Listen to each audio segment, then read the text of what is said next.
सतत मोबाईल वापरल्यामुळे मुलांच्या मानसिक आरोग्यावर काय परिणाम होतो? माझा मुलगा रात्रभर मोबाईल पाहतो. यामुळे सकाळी शाळेसाठीही उठत नाही. ऑनलाईन शाळेला हजर राहता येत नाही. मोबाईल दिला नाही की माझी मुलं प्रचंड चिडतात. मोबाईल देण्यासाठी घरातल्या वस्तू फेकतात.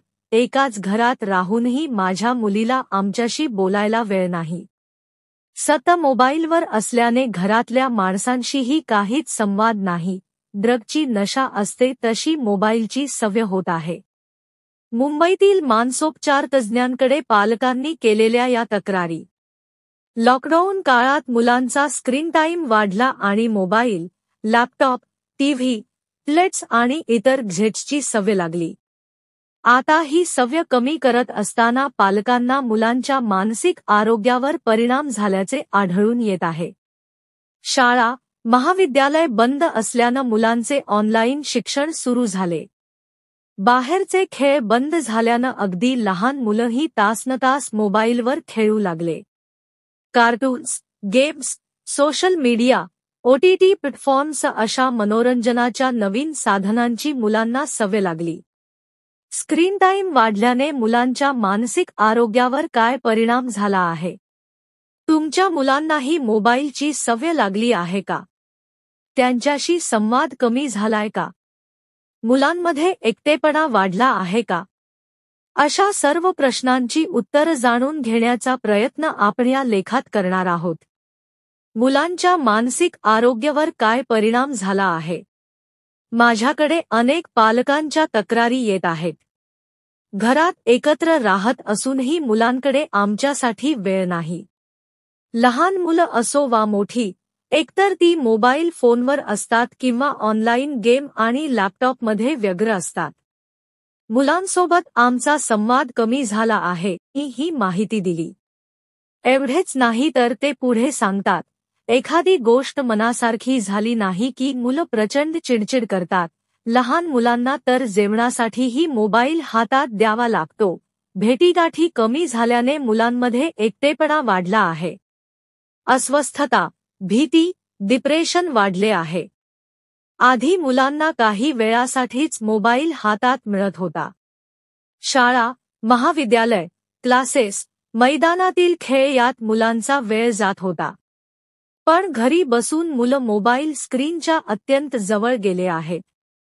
पण यामुळे प्रत्यक्ष माणसांशी ते दूर होत असल्याचे चित्र आहे. मानसोपचार तज्ज्ञ सांगतात, तरुण मुलांमध्येही आत्मसंयमाचा अभाव, जिज्ञासेचा अभाव दिसून येतो. भावनात्मकदृष्ट्या मुलं अस्थिर होत आहेत. हायपर ॲक्टिव्ह डिसऑर्डर, डिप्रेशन आणि सोशल अँक्झायटी असलेली मुलं स्क्रीनकडे अधिक आकर्षित होतात. मुंबईतील मानसोपचार तज्ज्ञांना सांगितलं, 10 ते 20 वर्षांच्या मुलांना रात्रभर मोबाईल पाहायची सवय लागली आहे. मुलांचा कुटुंबियांशीही संवाद कमी झाला आहे. मोबाईल दिला नाही तर मुलं आक्रमक होतात, असंही पालक सांगतात. तरुण मुलांमध्ये याचे आणखी वेगळे परिणाम दिसून येत आहेत. सोशल मीडियाची प्रचंड सवय असणं, फेसबुक आणि इन्स्टाग्रामवर सतत वेळ घालवणं, अनोळखी मुलामुलींशी ऑनलाईन मैत्री होणं असे काही अनुभव पालकांना येत आहेत.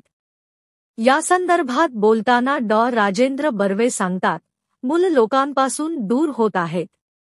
गोष्टी मनासारख्या घडल्या नाहीत की मुलं ऑनलाईन एंटरटेनमेंटकडे वळतात. संवाद कसा साधायचा हेच मुलांना कळत नाही. सोशल स्किल्स डेव्हलप होत नाही. आपण अनुभवातून शिकलो तो अनुभव या मुलांना मिळत नाही. यामुळे एकटेपणा वाढतो. त्याच्याही पलीकडे जाऊन आयुष्याला सामोरं जाण्याची क्षमता कमी होत आहे. उपचाराची गरज आहे हे कसे ओळखायचे? डॉक्टर सागर मुंदडा सांगतात, मुलांना मोबाईल ऐवजी पर्यायी साधन देऊन पहा. त्याचा वेळ, ऊर्जा योग्य ठिकाणी खर्च होईल असे पर्याय उपलब्ध करा. पण तरीही मोबाईलशिवाय मुलं राहत नसतील, रात्रभर झोप येत नसेल, आक्रमक होत असतील तर मुलांना उपचाराची गरज आहे. मानसोपचार म्हणजे औषध उपचार असे नाही. तर केवळ काउन्सिलिंग समुपदेशनाने मुलांना समजावणे शक्य होते. डॉक्टर मुंदडा सांगतात, सुरुवातीला आठवड्यातून 1 किंवा 2 दिवस घरातील सर्वांनी मोबाईल फ्री डे पाळायला हवा. दिवसभरात कोणीही मोबाईल पाहणार नाही असे ठरवून करायला हवे. यामुळे सवयीवर नियंत्रण ठेवण्यास मुलांना मदत होईल. दिवसभरातही काही विशिष्ट वेळी मोबाईल पाहता येणार नाही असा नियम करा. यामुळे मुलांना संयम राखण्यास मदत होईल. सुरुवातीपासूनच असे नियम केले तर मुलांच्या सवयी नियंत्रणाबाहेर जाणार नाहीत. त्यांच्या मानसिकतेवर याचा परिणाम होणार नाही. मुलांची सवय टोकाला जाईपर्यंत पालकांनी प्रतीक्षा करू नये. पालकांनी सुरुवातीपासून याची काळजी घेणे गरजेचे आहे, असं डॉक्टर सांगतात. स्क्रीन टाईमवर मर्यादा कशा आणायच्या? तुमचं मूल 24 तासांमध्ये किती काळ मोबाईल, टीव्ही, लॅपटॉप आणि टॅबलेटसारख्या गॅजेट्सचा वापर करतात याला स्क्रीन टाईम म्हणतात. लॉकडाऊनमध्ये मुलांचा स्क्रीन टाईम अर्थात वाढला आणि आता मुलांना त्याची सवय झाली आहे. ही सवय बदलण्यासाठीही पालकांना प्रचंड मेहनत घ्यावी लागते. चिडचिड, मानसिक समस्या आणि डोळ्यांचा ताण या आरोग्याच्या समस्या लक्षात घेता केंद्रीय शिक्षण विभागाने डिजिटल शिक्षणासाठी स्क्रीन टाईम निश्चित करणाऱ्या मार्गदर्शक सूचना जारी केल्या आहेत. पूर्वप्राथमिक, प्लेग्रुप ते CKG विद्यार्थ्यांसाठी ऑनलाईन वर्गाची मर्यादा 30 मिनिटांपेक्षा जास्त नसावी. इयत्ता 1 ते 8वी साठी 2 ऑनलाईन सत्रे होणार आहेत. सत्रामध्ये 45 मिनिटांचा वर्ग असेल. अमेरिकन अकॅडमी ऑफ पीडियाट्रिक्सने लहान मुलांच्या स्क्रीन टाईम संबंधी काही मार्गदर्शक तत्त्व प्रसिद्ध केली आहेत. 18 महिन्यांपेक्षा लहान मुलांना गॅजेट्सचा वापर करू देऊ नका, अशी सूचना केली आहे. 18 ते 24 महिन्याच्या काळात आईवडिलांनी आपल्या पाल्यांना उच्च गुणवत्ता असलेलेच कार्यक्रम दाखवावेत. 2 ते 5 वर्षांच्या मुलांना 1 तासापेक्षा जास्त वेळ हे गॅजेट्स वापरू देऊ नयेत. 6 वर्ष आणि त्याहून अधिक वय असलेल्या मुलांचा स्क्रीन वापराबाबत वेळ निश्चित असावा. त्याचबरोबर त्यांना झोपण्यासाठी, खेळण्यासाठी पुरेसा वेळ असावा.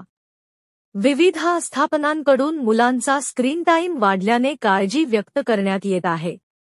शिवाय, स्क्रीन टाईम किती असावा यासाठी मर्यादित वेळेचे नियोजन देण्यात आले आहे. पण प्रत्यक्षात शाळा, ट्यूशन, गृहपाठ आणि मनोरंजन अशा सर्वच गोष्टी ऑनलाईन सुरू असल्याने स्क्रीन टाईमवर मर्यादा कशा आणायच्या असा प्रश्न पालकांच्या मनात आहे. यासंदर्भात मार्गदर्शन करताना मानसोपचार तज्ज्ञ असं सांगतात. 1. स्क्रीन टाईम मर्यादित ठेवायचा. 2. खेळणी केवळ आणून देऊ नका. पालकांनी मुलांसोबत खेळावं. 3. एकमेकांशी संवाद साधता येतील असे खेळ खेळा. एकापेक्षा अधिक लोकांचा सहभाग असेल अशा खेळांची मुलांना गोडी लावा. 4. मुलांमध्ये कुतूहल जागरूक करणाऱ्या अनेक विषयांच्या माहितीच्या साइट्स आणि व्हिडिओ आहेत. मुलांना याची सवय लावा.